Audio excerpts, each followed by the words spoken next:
Do you have anything to say, either of you, that you wanted to get across to viewers, or you just Well, here our to? primary point in coming down today was, first of all, to thank the folks who basically spent the last 24, 36 hours here working at the operations center on the storm, and for the most part, delivered a pretty solid performance and experience for the riders.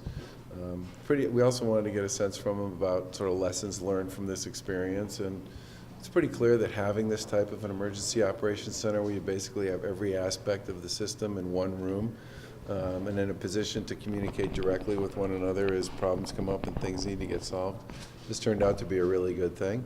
Obviously, there are also things they've learned from this experience, which they'll work to incorporate into future storms, and obviously with the weather coming, not so much tomorrow, but potentially on Sunday night and into Monday morning, folks here could be back at it all over again later on in the weekend. And on budget matters, Speaker DeLeo is still interested, it sounds like, in restoring some of the funding that you cut. You cut it because you didn't think the state could afford it. Has your opinion on that changed at all since? Well, we said at the time that we thought these were difficult cuts, and if the Commonwealth had been able to afford it, we wouldn't have done it. But our view was we were constitutionally required to balance the budget, and we believe those reductions were required to make sure the Commonwealth lived within its means. Tax revenue since then has tracked pretty closely to the revised projections that we made, and we believe at this point in time the budget's balanced.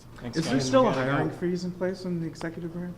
It's selective. It depends to some extent on the nature of the role somebody plays. I mean, if you're talking about somebody who's replacing a social worker who's retiring or leaving at DCF, or you're talking about somebody who's providing direct care services at a mental health hospital, then the answer is no. There's not a hiring freeze in place for those kinds of jobs.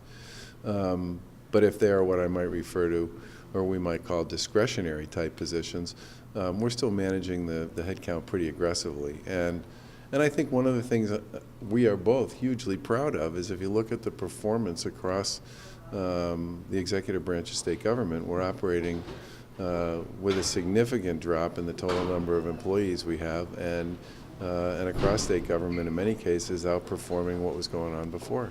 All right, thanks, guys. I really do have to go. On the veto, someone said that you weren't as forceful as you might have been. Could you, well...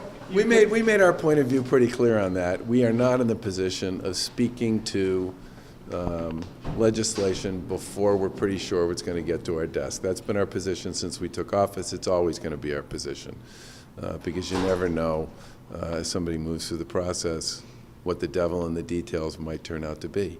But we made our point pretty clear at the time, and I think it was pretty well understood by the public. Thanks, guys. Thank you.